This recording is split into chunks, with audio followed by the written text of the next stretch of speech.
Hello and welcome to Dialogue. All parties must come to an end. The Tokyo Olympics, which has captivated sports fans from around the world, closes this weekend. These are extraordinary games. Athletes put up with difficult training conditions for the past year. They coped with a persisting pandemic throughout the games and competed in largely empty stadiums. They competed with honor and sportsmanship, and dozens of world and Olympic records were smashed. To recap these games and look forward to the future of the Olympics, I'm joined by a very interesting group of panelists today. Mark Dwyer is founder of China Sports Insider, who followed Chinese sports for decades. Mario Caballo is a senior fellow at the Center for China and Globalization. And later on, hopefully we'll be talking to Jesse Yangfan, who is partner of Easy Transfer and also a sports enthusiast. That's our topic. I'm Wang Guan.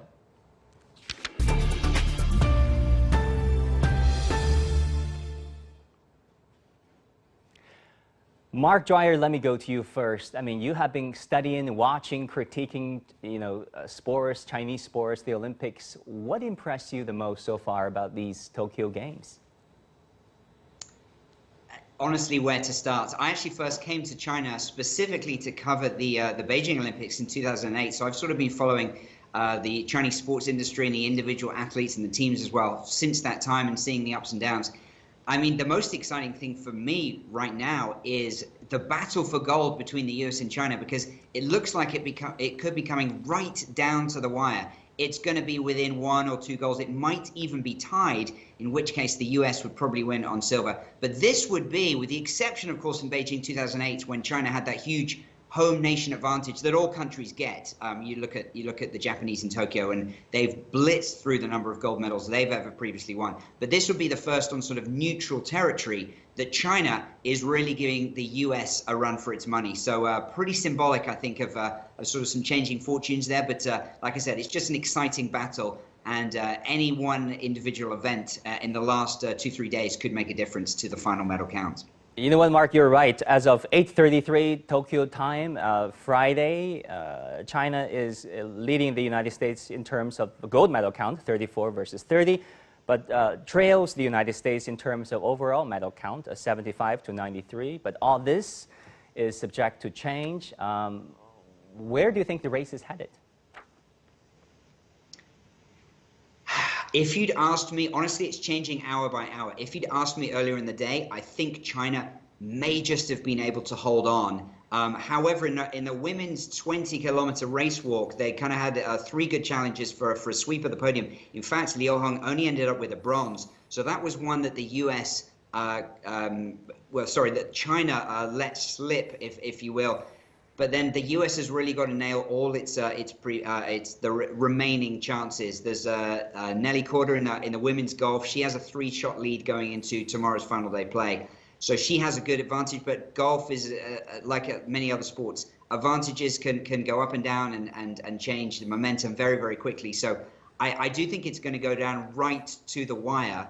And that's just one of the many subplots here. Of course, the individual, there's the relays. It was always exciting to finish the track there as well. But there've been so many stories, and we can touch on some of those throughout the program. But I've loved the games. I'm a big fan of the Olympics, as you could probably tell. But this is kind of delivered, I think. And I think contrary to expectations, a lot of people were worried because it was sort of the COVID Olympics. But I think generally, things have been run very well, very successfully, and we've had some good sporting occasions. These are great games despite COVID.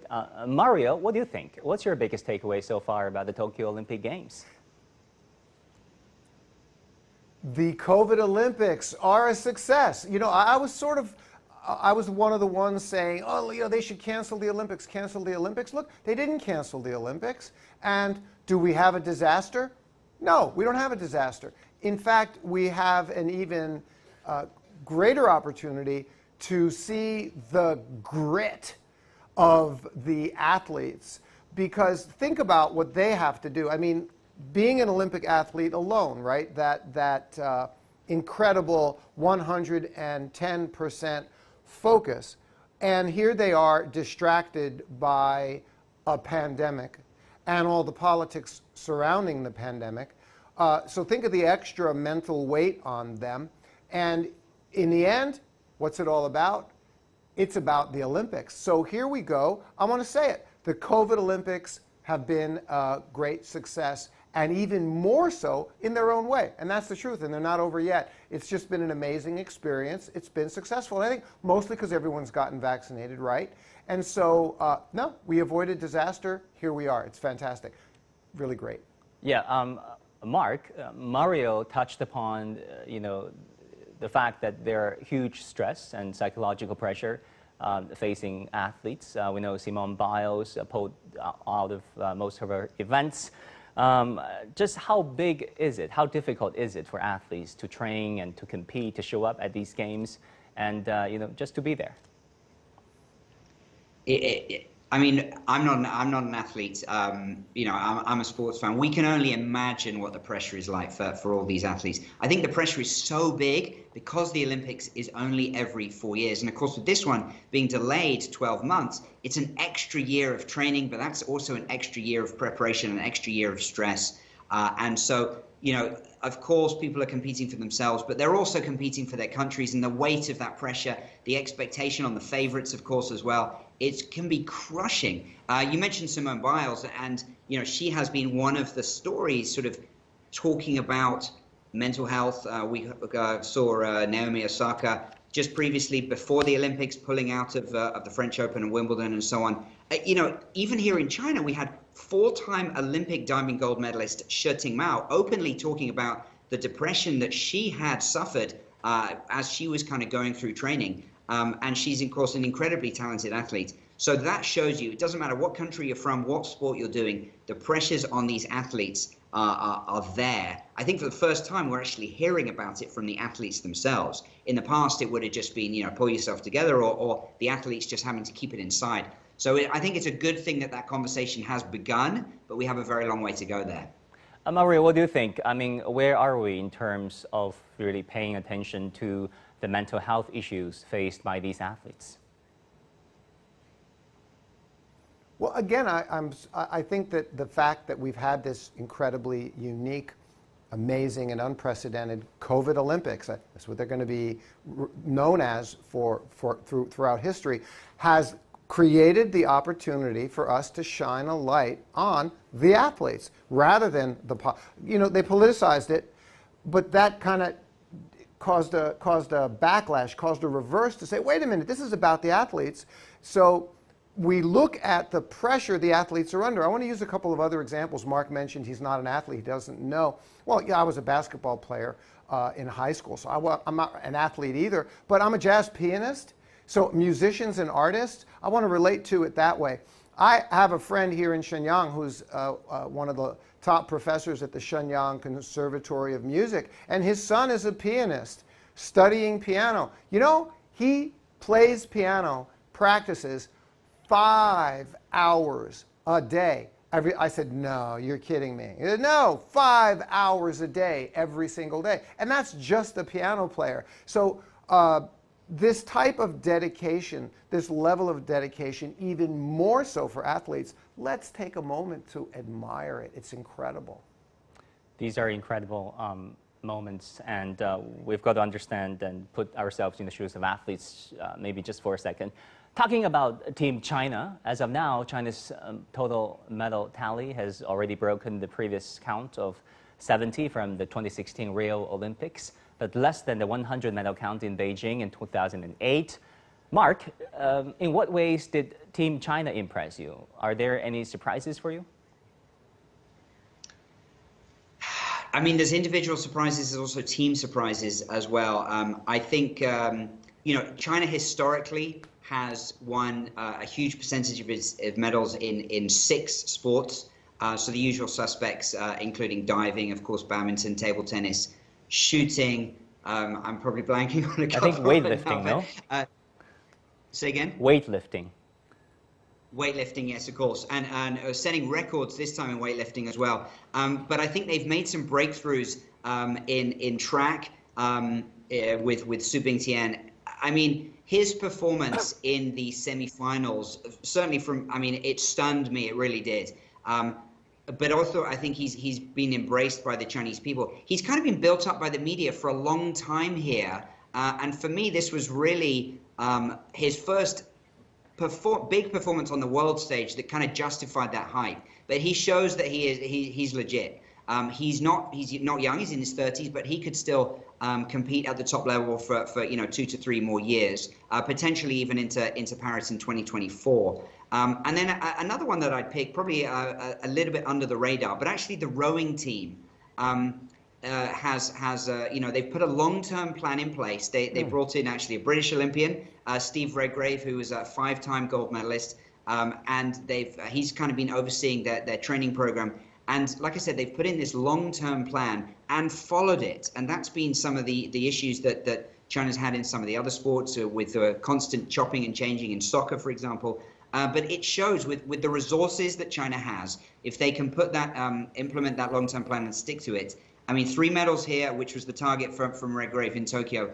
Really, the rest of the rowing world should watch out in Paris and LA for the next 2 Olympics, because China could really start to dominate in that 7th sport in the way that they've done in the previous 6. You know, Su Bingtian's semifinal time of 9.83 seconds was the 11th fastest time ever. That was faster than the time of Carl Lewis, Maurice Ring, and Bailey, only behind the likes of Usain Bolt, Justin Gatlin. How do you think that happened? I mean, was it because of his training with his American coach Randy Huntington, and his dedication, of course? And what changed? What made him the Su Bingtian that he is today? Mark? I mean, it's a combination of a number of things, and I'm glad you mentioned Randy Huntington. He's one of 23 foreign coaches that the Chinese team has very astutely recruited to help with them there in Tokyo. There's also some others back in the Chinese Olympic Committee training center here in China who weren't able to travel, but they've really picked the best of everywhere to try and get that knowledge, take the best of China and combine it with the best of the rest of the world in terms of nutrition and diet and training methods and all these other things. I think all of those and more go into Su Bingtian. But what has kind of surprised me, I think, in a way, is that China has, as we mentioned, 34 gold medals so far, and they'll get some more as well. And more than that in terms of gold medalists, because sometimes they're as teams, sometimes they're in pairs. But actually, Su Bingtian, his performance in the semi-final has probably been celebrated here in China more than the vast majority of those gold medals. Now, that's no bad thing. It's a very popular sport, and I think that he will inspire the next generation of Chinese children in the way that perhaps someone who does the 10-meter air pistol or rifle shooting is not really going to inspire in the same way. So that's been fantastic to see. I've been very happy that he's kind of reached the pinnacle so far of his career at these Olympics. Definitely, you need a role model like Liu Xiang, like Su Bingtian, to want to become one in the future. It means a whole lot for the young kids of China watching these games. We have with us Jesse Yangfan, partner of Easy Transfer and a sports enthusiast. Jesse, great to see you there. As a young Chinese, what are you looking for when you watch these Tokyo Olympics? What impressed you so far? Hello, Mr. Wang Guan. Hello, everyone. Good evening. My name is Fan Yang. I'm from Beijing, China. Actually, what impressed me a lot in this Tokyo Olympics is how the young generation, how the Generation Z athletes perform in this summer. We can see there are many young athletes from China and the world. They were born after 2000, and they are very young, but they still achieve a lot. For example, during the past day, we can see the young Chinese girl, Quan Hongchan. She won the diving gold medal, which is very impressive. She was 14, right? Yeah, and we can see there are more and more young generation players. They start to win the honor. And then a very interesting contrast is that we can also see many senior players who still perform very well on the court. For example, the Shanghai lady who is now presenting for Luxembourg table tennis team, whose name is Ni Xialian. She also performed very well, and she's right now 58 years old, which is very impressive for me. Younger generation, Gen Z player, and more senior player who still perform very strong on the court. Yeah, back in the day, a lot of people in China watch the Olympics because they care about one thing only. That is, if the China will beat the United States or catch up with the United States in terms of medal count and gold medal count, how important do you think it is for you and your friends, your peers, when it comes to medals, gold medals, when we talk about watching these games?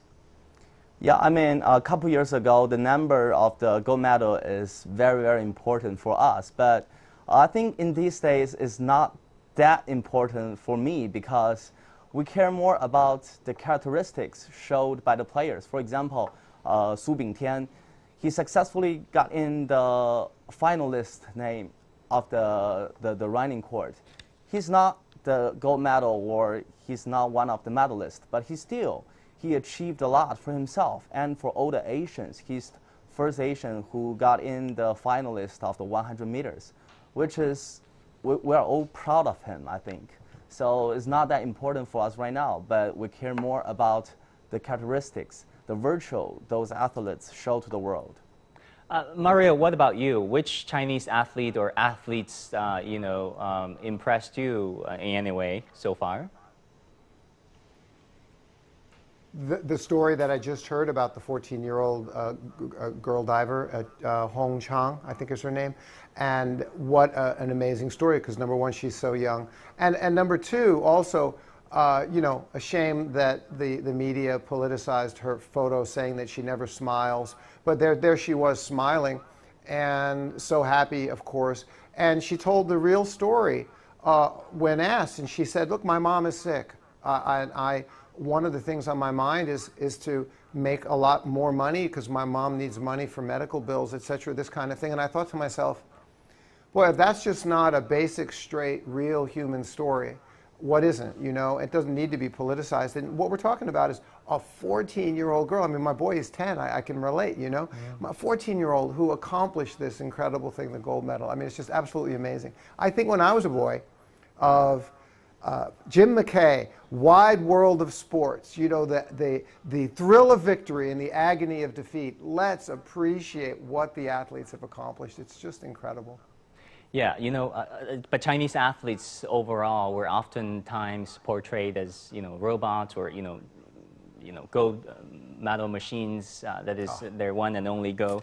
We read in Western media, that is often the narrative, as if, they cannot feel or think for themselves.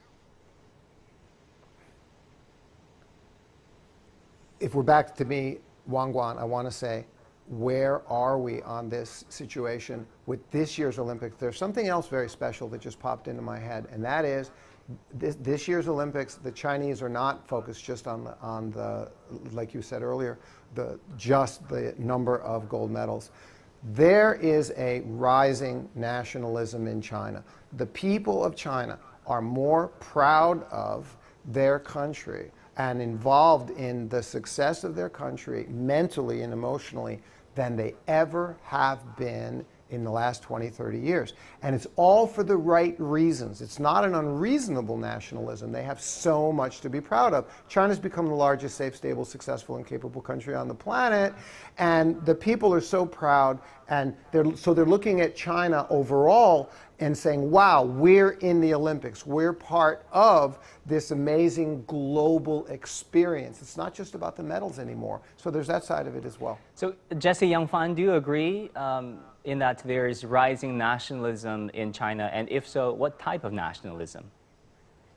I think that kind of nationalism is which connects us, a Chinese citizen, with our country. Because the past 2020 and this year, 2021, are very special year for all of the Chinese. Because we're facing the challenge of the COVID-19, but we are very fortunate to witness how our country deal with this tough situation. And I think we are successful with dealing with this situation. And also in the case of Olympic Games, we are very proud, we are very honored to see our peers, our Chinese citizens, to win honor and win medal for our country. So I think the nationalism is very positive, and it is leading the younger generation of Chinese to a more positive direction. Mark, let's face it, there is controversy about China's sporting system, the nationalized sporting system, otherwise known in Chinese as 举国体制. There are Western media stories covering the Olympics and China's Olympic performance, from this angle. For example, a New York Times article says, the Chinese sports machine's single goal, the most goals at any cost. I mean, does this narrative of China having this nationalized sporting system, show the whole truth about Chinese sports? It's a very complicated question. It's a fascinating debate. We are seeing shifts over time that I've witnessed and predating my time in China, which goes back to the Beijing Olympics. Historically, there has been this sort of obsession with gold, and the Chinese leadership and the people have. There's been a lot of open discussion about moving away from that previous obsession with gold. In some ways, I'm almost seeing it come full circle a little bit, because as China has done so well at these games, of course, people have celebrated China's strength and China's success. And so, of course, you do want to do well. The sports minister said that he wanted to see China finish on top of the medal tables in terms of gold. So if that's not an indication that gold is important, that's pretty clear. But at the same time, I think China's huge middle class are sort of, they want a holistic education, of which sports is part of it, along with many other strands for their children. And so there are some moving trends. I would just pick up on the nationalism. It's fantastic to see people getting behind the country. Nothing brings a country together like sporting success. But it can sometimes boil over into slightly unpleasant elements. This is not a China thing. We see this. The internet can be a nasty place, kind of all over the world. But there have been, just anecdotally, I've seen people celebrate, Japanese defeats more than Chinese success, for example. You'd like them people to just kind of get behind their own athletes and their own teams. But generally, I think it's a positive thing, but it can be a complicated thing. We got these longer term trends. Of course, Jesse talked about the younger demographic, and it's great that people are more involved in sports, and they're more likely to get involved in sports themselves. And that, to me, is bigger than anything. I want people to get out there on the streets and pick up a racket and kick a ball and run and be basically a healthier society. That is sort of the inspiration behind the Olympics, I think, in many ways. The United States and the United Kingdom are two countries known for their elite sports. They do so well, either overall or on a per capita basis. So what part of the British or American sports system do you think can perhaps inform and enlighten the Chinese system, and vice versa? I'll start with you, Mark, and then Mario. Sure. Well, I'll try and keep it short, but I mean, there's lots of different things. I think the UK has kind of been up and down, and when I was younger, growing up in the UK, we had some pretty bad Olympics, to be honest. But when the London Games came, a lot of funding was given towards elite sports, and that really worked. They did very well, not just at London, but actually surprising everyone by coming second in the medals table, ahead of China, in fact, in Rio. And that kind of caused a little bit of hand-wringing here, and I had Chinese journalists 5 years ago would have been speaking to me about that. And so they've realized that, funding with a lot of these sports are still fairly amateur levels. They're not the pros, of course, outside of things like basketball and so on. But funding at a significant level can make a big difference. But it's a long-term plan, as I talked about before, and I think that is to China's advantage. It often plays the long game in many of these different sectors, not just in sports. China has all the funding, all the resources in the world. It's now started to bring in the best of some of these elite, foreign coaches and training athletes overseas. We've seen swimmers train in Australia over the years, pre-COVID, of course. So I think, you take the best of those individual Chinese sports that China has had a lot of success, diving, gymnastics, table tennis, and so on, and you combine that with some of the newer technologies and training and diets and so on, and China's going to be a power for many, many years to come. If not the best, but it's always going to be in the conversation of who's going to be winning. Mario. Yeah, great. The United States was way ahead of the curve. Again, I was the 14-year-old kid, a wide world of sports in the 70s. Great athletes, great coaches, cutting edge knowledge, devotion and pride all along the way. I mean, this is what I grew up with in the United States, and Olympic performances. By the way, UK, Laura Kenny in cycling, she's the first UK person to win 3 gold medals, 1 gold medal in 3 Olympics in a row. Congratulations to her. Think about how much that means. It's absolutely incredible. But now China's there. China, great athletes, great performances, cutting edge knowledge also. So that's why China is able to have this level of accomplishment in golds in the modern age. This is where we are, and this is the situation where the playing field is getting more leveled, isn't it?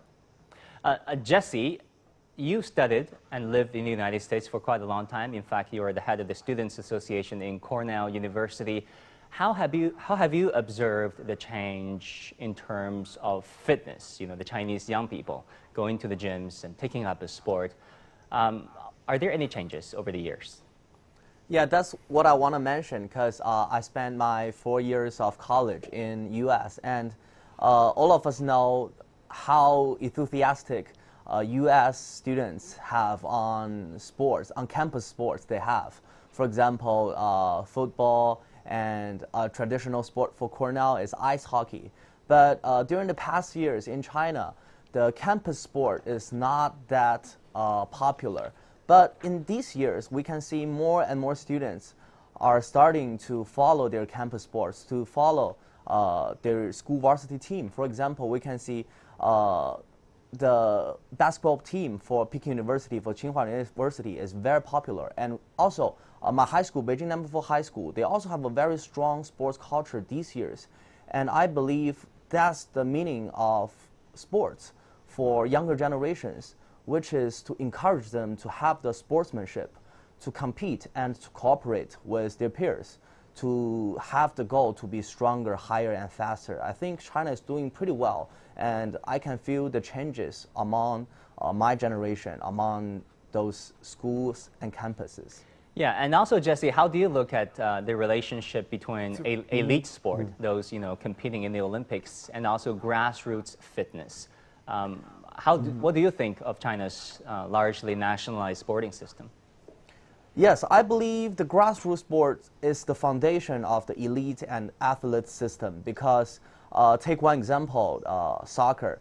China doesn't have that strong foundation for the grassroots soccer culture. So our professional soccer team, our athlete soccer team is not that strong.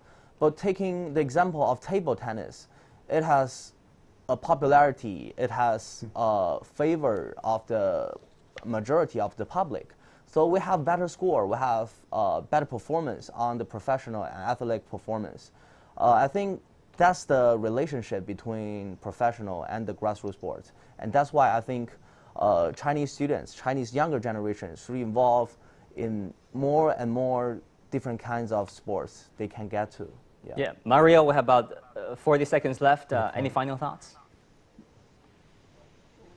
Sure. Jesse makes a great point. I forgot to think of when I was thinking of my childhood growing up in the United States. Again, I was in Catholic St. John the Baptist Catholic grammar school, and we were basketball crazy in the 6th, 7th, and 8th grade, and we were sports crazy in high school. And the competing high schools, and this was growing up in the Northeast in New York, the competing high schools, the culture of sports, and it was primarily in the United States, football and basketball, was a huge part of high school, grammar school, and high school campus life. And then when it hit college, right, it was a frenzy. So there was, and that didn't exist in China. And that's a difference. Wow, what a big difference. Yeah, gentlemen, thank you so much for this fascinating discussion. Mark, Mario, Jesse, thank you also very much. You can all go back and watch the Olympic Games. And thank you for watching Dialogue. I'm Wang Guan in Beijing.